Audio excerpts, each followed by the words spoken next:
Just say no. Just have boundaries. It's time that you are just a passenger princess. It's time that you are just important. It's time that you prioritize your dreams, your purpose, your mission. Like, come on. I'm just so sick and tired of giving myself up for what? Nothing.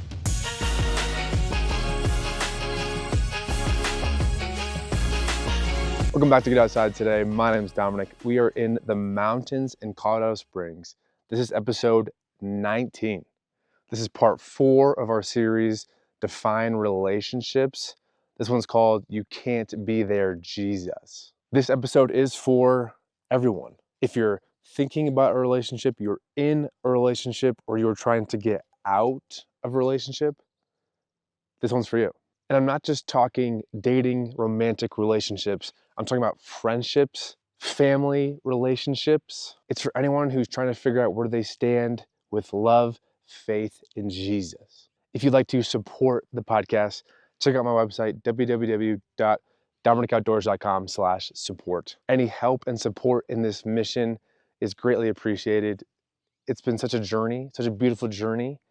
I thank God every day for this podcast, for this mission. So thank you for being a part of this community. This message is something that I have had to learn the hard way. You can't be their Jesus. You can't save someone. And I've tried again and again and again to save someone. And it's exhausting. And it's abusive. And I've experienced that in every sense of the word. I've tried to save people that I've dated. Thought maybe I could be patient enough, gentle enough, present enough to fix what was broken inside of them. Over and over, I've given up my boundaries for their well-being. I thought that that was what good Christians do. They help to save the lost. Yes, but not when you're dating. We're looking for a spouse. We're looking for lifelong friendships. Not codependency, being walked all over, taken advantage of, abused. That's not what healthy relationships look like. Yet we stay in them. We think that staying in these relationships make us a good boyfriend, a good girlfriend, a good friend. But that isn't love, it's codependency. And this goes beyond just dating. I come from a broken family, and when things were at its worst, I was the middle of everything. I was everyone's rock. I heard opinions from over here, ideas from over here, stories from over here, gossip from over here. But I was able to put myself in their shoes. I was able to be there for them. I was able to console them and hear their story. But it was just so much weight added to me and my shoulders. There was pressure for me to hold the family together. I couldn't say no. I would go out of my way to be what they needed, to help with what they needed, to listen to what they needed to share. I would give in, even if it cost me. I used to think, well, my intentions are good here, but it costs me. It's hard for me because, as we've talked about, I'm an Enneagram 2. I'm the helper. My biggest passions and desires are to help people, are to be there for people. But sometimes it's to an unhealthy level where I lose myself in their story and their mess, trying to pick them out of it. When I see someone become healthy, that's when I feel so much purpose. That's when I feel like I've achieved something. But the unhealthy part of this two personality, of this helper mentality, is that we look for validation by sacrificing ourselves. We think that if we're always loving, if we're always showing up, if we're always giving, then we're worthy of love ourselves. And that's where I've gotten stuck. I've wanted to heal them. I've wanted to be their safe place. I've wanted to give everything for them. I wanted to be the reason that someone healed. Dating, friends, family. I wanted to be the reason that they found hope. They found healing. In these dating relationships, even when they screamed at me, threw things at me, kicked me, crossed boundaries when I told them no, abused me in every sense of the word, I still gave myself up for them. I always justified the situation. I always watered down and justified my boundaries for what they were doing, for what they were experiencing, for their hurt. But by doing that, I was standing in the way of God's glory. As well-intentioned as I was, I'm not perfect. I will fail you. I am not enough for you. Even when I thought that I was giving everything, I have limits. But Jesus doesn't. Jesus is the only one who can truly save. Not me, not you, him. When I tried to save someone on my own, it consumed me. I lost myself again and again, relationship after relationship, family circumstance after family circumstance. I lost myself. I was dating a girl and I told her that I needed to go nap at my own house. I had an exhausting week. We'd hung out every day for the past week. I was exhausted. I told her I need a nap at my house, and she yelled at me. She was furious and demanded that I come to her house and nap at her place. I gave in. I drove to her house. When I would finally share things that I was going through, things that I was struggling with, all of a sudden it was their fault. They'd shut down, wouldn't communicate, get mad at me. All of a sudden now I'm consoling them after I shared my problems. So now I feel like I have to shut down because I can't share with you because I don't want you to shut down. I don't want you to feel blamed. So then I can't share my feelings. I can't express the things that I'm experiencing, the things that I'm going through. The last thing that I want to be is a burden, so I don't share. It's a spinning wheel of death, of giving in to them, of being there for them, of losing myself for them, napping at their house, not being able to share because all of a sudden it turns into you and your problems. I deserve to be seen too. In these relationships, I've lost touch with me and what I was feeling. I've lost connection with God because I am so wrapped up and focused on them and their problems. I become their everything, which leaves no room for God to show up and do the actual healing that they need. The relationship that they need is not with me, it's with Jesus. Dating relationships are not a rescue mission. They take two.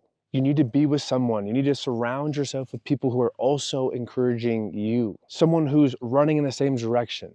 Someone who's grounded in faith. Not someone who's dragging you behind. Not someone you have to justify your boundaries with. It's so important to still be individuals in a relationship. Dating, friends, family. Listen, it's okay to say no. Normalize saying no. Normalize having boundaries, even with your parents, your siblings, your family members. We feel so bad saying no to people that are close to us, but listen, they'll get over it. If they truly love you, they'll get over it. A piece of advice that really changed my life in saying no and the worry of hurting someone's feelings, they choose whether to get mad or not. You say no, you set a boundary, they choose how to respond. It's not up to you. It's not up to you.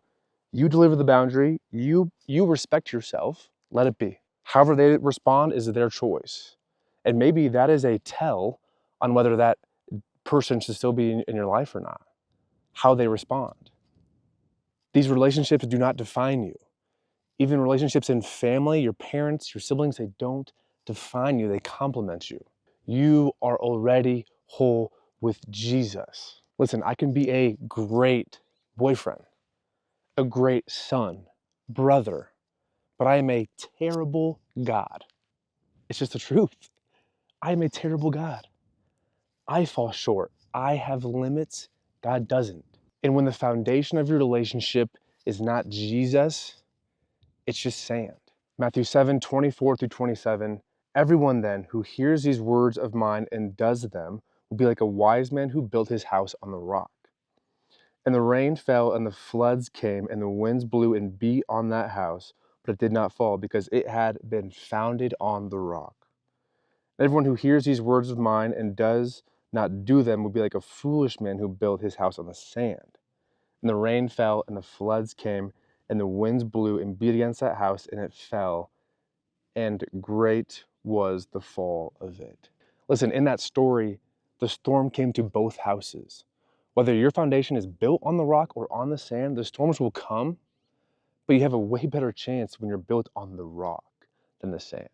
It's not that, oh, my foundation is on God, it's on Jesus, I'm not going to experience any sort of trials or storms. No. Relationships has their trials, has their hard days. But when you're firm on the foundation, on the solid rock, the storm is just a little bit less. There's something to hold on to, have hope in, find peace and strength and clarity in. That's Jesus, not the person you're with, who also falls short, who fails, who's small-minded, respectfully, but Jesus. So you're gonna need something stronger than affection, attraction, potential. You're going to need a foundation of faith. Some of you are probably listening to this and thinking, well, isn't loving like Jesus sticking it out, staying in it? Yes, love the lost. Have friends that don't know Jesus. But when you're looking for someone to build the rest of your life with, to live under the same roof with, to have a family with, it's so important that your foundation is in Jesus. To be with someone that when you're raising kids, you're sharing the same message. You are guiding them with the same ideas of the fruits of the Spirit, of Jesus. If you're dating someone right now and their purpose and their mission doesn't align with yours, if their faith doesn't align with yours, if their political views don't align with yours, it's simple. Break up with them. Normalize breaking up. When you have lost yourself, when you have given them everything, when you are trying so hard to save them, and time after time, it's just not enough, break up with them. And it's not out of hate. It's out of obedience. It's out of trust that God has something better for you. Matthew 10:37-39 says, if you love your father and mother more than you love me, you are not worthy of being mine. If you cling to your life, you will lose it. But if you give up your life for me, you will find it. So ask yourselves this: am I giving up my life for someone else or for Jesus? We are not called to be saviors. We are called to point people to Jesus, to the Savior. Let Jesus be the healer. Let Jesus be the one that changes people's hearts. And for you, stay faithful, stay obedient, stay free. Again, normalize breaking up. Normalize pruning unhealthy relationships out of your life. Normalize setting boundaries. If you express your heart and your feelings and you put yourself out there, and it's returned with them shutting down, with them throwing things, with them yelling at you, with them disrespecting your boundaries and doing things anyways, ciao. I've done this over and over and over. I've literally been on the ground, kicked physically. I have been taken advantage of every sense of the word, physically, saying no in the moment, being manipulated mentally, spiritually. I am somebody who loves deeply, and they knew that. Not just dating, but friends and family members. Boundaries. It's okay to say no. Normalize saying no. Trust me, it's worth it. It's so important to protect you, your heart, your mental space. Maybe you feel like you've been in the back seat your whole life. It's time for you to move up.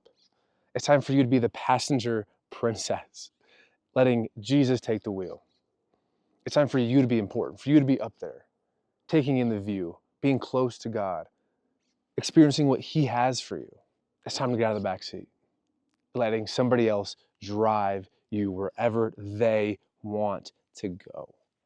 It's time for you to have a say in something, in your dreams, in your passions, in your beliefs. We are done justifying our beliefs to make sense to people who are small-minded, to make sense to people who are insecure, who are jealous. The ideas and opinions of man are just what they feel being projected onto you. I was in a very abusive relationship, and looking back on it, I'm able to separate myself from the pain that they were experiencing throughout their life. Thankfully, I was able to separate myself from their insecurity, their pain, their emotional baggage, because it didn't matter who they were dating. It had nothing to do with me. Whether it was me or somebody else, the same things were going to happen. I couldn't save them. The next person couldn't save them. It's Jesus. Matthew 7:6 says, don't waste what is holy on people who are unholy. Don't throw your pearls to the pigs. They will trample the pearls, then turn and attack you. Listen, a lot of times it has nothing to do with you. It's just them being blinded by their own baggage, by their own pain. Don't take it personally. Normalize no. Normalize boundaries. Normalize breaking up, pruning. God has better. When you are chasing after your purpose and passions, and you are staying close to God, He will bring somebody in along that journey that is just right. Desperate people find desperate people. Hurt people hurt people. It's just the truth. So let it be. Let it be. Listen, when you're walking in your purpose, wholeness, and alignment with God, you won't be someone's everything. You won't need someone else to be your everything. Let God be your everything. When you are in this purpose, wholeness, mission, it'll be so clear to see the unhealthy things in the relationship. It'll be easy to see when you are giving too much of yourself because you will lose sight of that purpose and things that God has for you. Don't lose those. Let Jesus be your everything. Evaluate your current relationships. Take some time. Relationships with your family members, relationships with your friends, current dating situation, past dating situations. Were you holding it all together? If so, give it up. Give them up. Set boundaries. You are so worth it. Just say no. Just have boundaries. It's time that you are just a passenger princess. It's time that you are just important. It's time that you prioritize your dreams, your purpose, your mission. Like, come on. I'm just so sick and tired of giving myself up for what? Nothing. Depression, anxiety, failed relationships, being taken advantage of. The list goes on and on. Let's get after it. Let's live. You can't be their Jesus. Part 4, define relationships. Get outside today. Guys, thank you. Thank you for listening to this episode. Thank you for listening to the podcast. The episodes of this new series have become the most listened to episodes so far. Thank you guys. Stick around. There are more episodes to come in this Define Relationships series. You are so worth the 1% each and every day. As every day, get outside today.